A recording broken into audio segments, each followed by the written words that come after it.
Alabama Moon by Wat Key. Moon is a 10-year-old boy that lives out in the Alabama wilderness during the 1980s with his dad.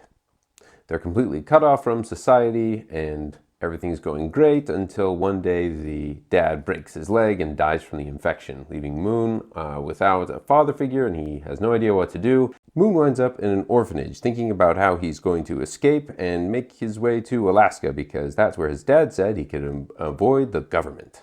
This one came as a recommendation. I had no idea anything about it. I didn't know where it was going, so it was kind of fun reading this book blind. So it was a pleasant surprise how things ended up flowing in this book. I felt engaged through the whole process, and it ended up being a great coming-of-age story for me. There's so much in this book about the role of society in our lives, because the book is told from Moon's perspective, and so you see all the events from the perspective of this 10-year-old boy that's grown up in the wilderness and doesn't know anything about society. And so there's this innocence to him just observing the things around him and trying to figure things out with his limited experience with people. So it's funny because the reader knows a lot more about Moon's situation than he does.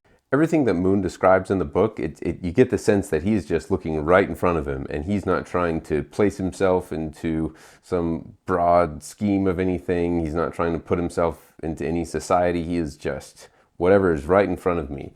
He doesn't feel embarrassed by things and he doesn't care what other people think. He's just doing his own thing.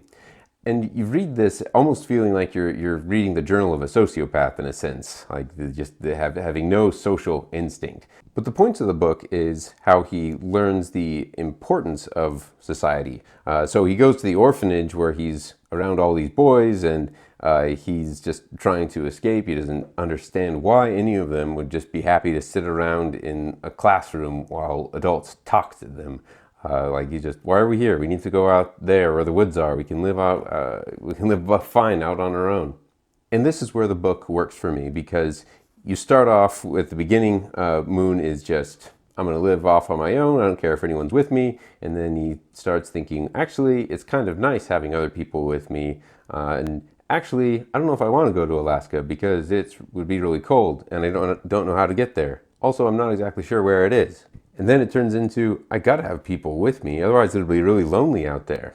The structure of the book really emphasizes this point that it's trying to make. So I think it's just beautifully done. Because in the first part you have family, you have Moon and his dad, but no society because they're living out on their own.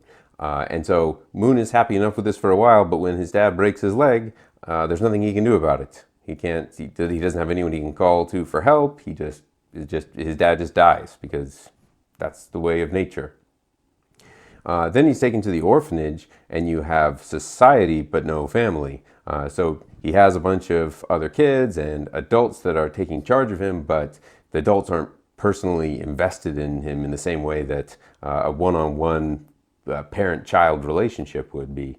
So he realizes that doesn't work. So the ideal situation is you grow up with both a family and a society, working together and fulfilling each of their roles.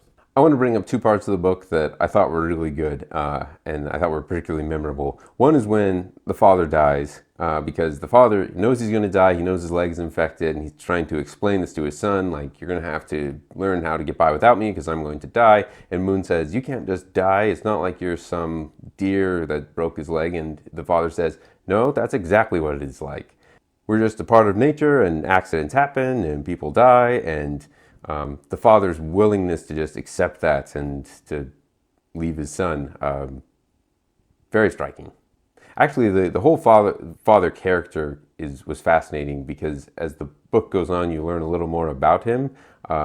So I thought that his mindset of living in the woods with his son was just fascinating to me anyway. Second, I really liked the friendship between Moon and Kit, which is another one of the kids from the orphanage. And they end up going off together for a while, living in the woods.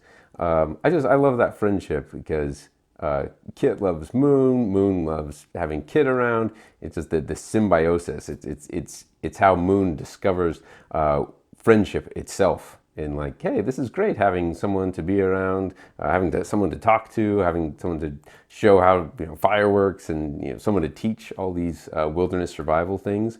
The change of character in Moon brought about by Kit. I really enjoyed. So thanks again for the recommendation. This was a pleasant surprise for me. I'm going to give it 4 stars.